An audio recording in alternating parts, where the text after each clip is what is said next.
Assalamualaikum warahmatullahi wabarakatuh. Saya Ramlawati akan menjelaskan tentang kebijakan pemerintah mengenai tingkat kematian ibu melahirkan. Peningkatan angka kematian ibu atau AKI 359 per 100.000 kelahiran hidup berdasarkan survei terbaru SDKI 2012. Angka kematian bayi atau AKB dan angka kematian balita atau AKBA mengalami penurunan yang lambat SDKI 2012. Perlu akselerasi antara pusat dan daerah dalam strategi menurunkan AKI, AKB dan AKBA di Indonesia. Minimnya alokasi anggaran pemerintah untuk program kesehatan ibu dan anak KIA. Program belum terintegrasi antar lintas sektoral dan antara pusat daerah. Indonesia sulit dalam mencapai target MDGs 4 dan MDGs 5. Angka kematian ibu melahirkan di Indonesia merupakan salah satu yang terbesar di Asia Tenggara. Berdasarkan laporan Bank Dunia pada tahun 2017, dalam sehari rata-rata 4 perempuan Indonesia meninggal akibat melahirkan.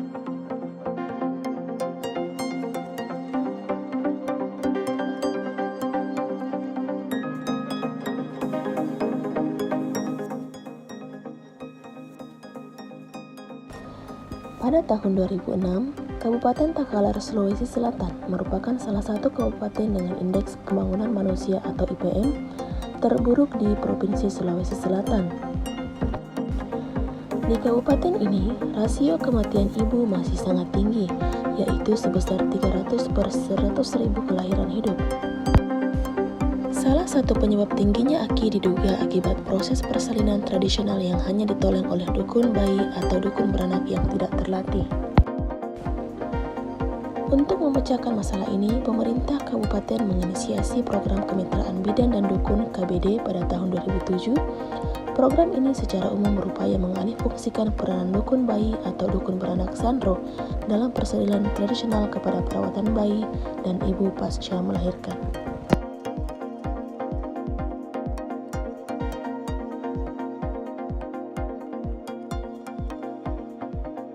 Kejadian ini juga banyak menimpa perempuan di daerah terpencil karena sulitnya akses ke layanan kesehatan. Produser lapangan CNN Indonesia Anissa Mutia berkunjung ke salah satu daerah dengan angka kematian ibu yang cukup tinggi, tepatnya di Sukabumi, Jawa Barat.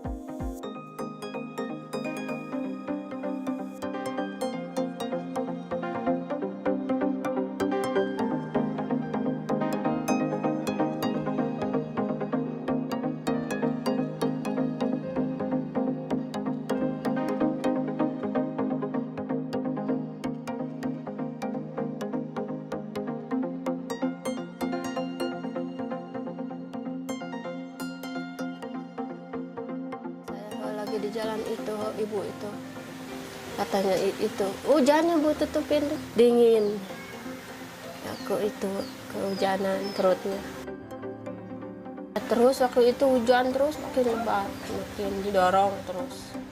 Tingginya fertilitas usia muda 15-19 tahun. Di tahun 2007, ada 26 kasus di perkotaan dan 74 di pedesaan, sedangkan di tahun 2012 ada 32 kasus, sedangkan di pedesaan ada 69 kasus. 1,5 tahun lalu, Memen 40-an tahun mengalami kesulitan persalinan yang nyaris merenggut nyawanya. Ketika itu, ia terpaksa dirujuk ke rumah sakit karena mengalami pendarahan. Namun rumah sakit terdekat adalah RSUD Sekarwangi di kota Sukabumi, sekitar 65 km dari tempat tinggal Memen di desa Bantar Kalong, Warung Kiara. Perjalanan ke kota Sukabumi harus ditempuh melalui bukit dan hutan. Memen akhirnya dibantu komunitas mobil jeep yang kebetulan sedang melakukan aktivitas sosial di desanya.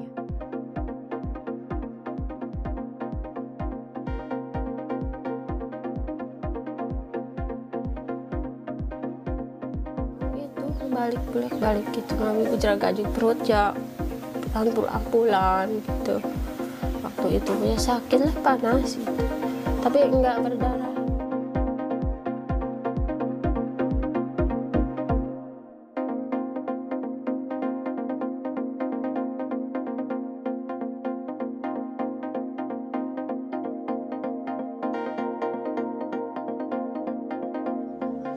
Memen akhirnya selamat. Anak ketiganya ternyata kembar. Ia sadar masih beruntung mendapatkan pertolongan. Namun ia berharap ada fasilitas lain yang memadai bagi perempuan hamil di desanya yang terpencil itu. Berbeda dengan Memen, kisah Oping menyimpan duka. 6 tahun lalu, Sumiati istrinya meninggal dunia. 2 hari setelah melahirkan anak perempuan mereka satu-satunya. Sumiati meninggal akibat komplikasi persalinan. Istri Oping itu tidak pernah memeriksakan diri ke bidan ataupun dokter selama hamil. 2 hari habis melahirkan, langsung kejang. Ini istri Oping katanya udah nggak bisa ditolong. Bisa ditolong juga katanya lumpuh. Saya bilang begini, Pak, kalau bisa malah.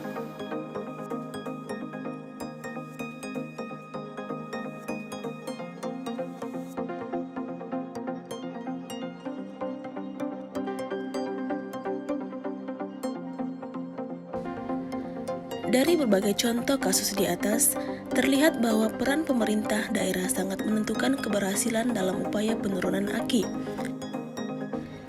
Semakin responsif suatu pemerintah daerah, maka penurunan AKI akan semakin mudah dicapai.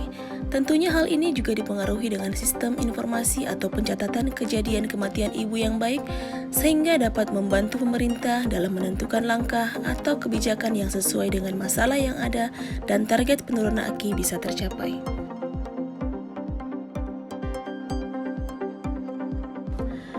Keberhasilan SDGs tidak dapat dilepaskan dari peranan penting pemerintah daerah. Pasalnya, pemerintah kota dan kabupaten berada lebih dekat dengan warganya, memiliki wewenang dan dana, dapat melakukan berbagai inovasi serta ujung tombak penyedia layanan publik dan berbagai kebijakan serta program pemerintah. Dari pengalaman era MDGs 2000 sampai 2015, Indonesia ternyata belum berhasil menurunkan angka kematian ibu. Akses kepada sanitasi dan air minum, dan penurunan prevalensi AIDS dan HIV. Hal ini disebabkan karena pemerintah daerah tidak aktif terlibat di dalam pelaksanaan MDGs, juga karena pemerintah daerah kurang didukung. Arah dan strategi kebijakan, pemerintah perlu meningkatkan anggaran program pembinaan pelayanan kesehatan ibu dan reproduksi dalam program pembinaan pelayanan kesehatan anak sebesar 6% dari total anggaran sektor kesehatan dalam APBN 2014. Menurunkan AKB sebesar 30 per 1000 kelahiran hidup pada tahun 2014. Melakukan revitalisasi program KKB dengan memperkuat sistem kelembagaan BKKBN dan BKKBD. Revitalisasi program kependudukan dan keluarga berencana KKB di Indonesia, meningkatkan cakupan dan kualitas pelayanan KIA, menyediakan pelayanan KIA di pusat-pusat pelayanan terutama di desa-desa sesuai dengan standar pelayanan minimum, menurunkan AKB sebesar 38 per 1000 kelahiran hidup pada tahun 2014. Adapun sasaran kebijakan yaitu menurunkan AKI sebesar 280 per 100.000 kelahiran hidup pada tahun 2014, serta pemerintah pusat perlu mendorong setiap pemerintah daerah untuk membuat rencana aksi daerah atau RAD, penurunan AKI, AKB, dan AKBA. Memperkuat basis pelayanan KIA dalam skema jaminan kesehatan nasional, mendorong perbaikan sistem pelayanan kesehatan ibu dan anak di daerah-daerah serta memperkuat kebijakan fiskal untuk program kesehatan ibu dan anak di level daerah.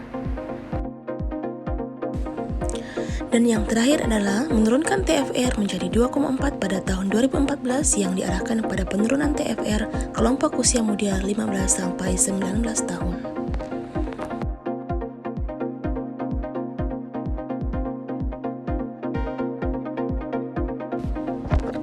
Sekian informasi yang saya sampaikan, kurang lebihnya mohon dimaafkan. Sekian dan terima kasih. Wassalamualaikum warahmatullahi wabarakatuh.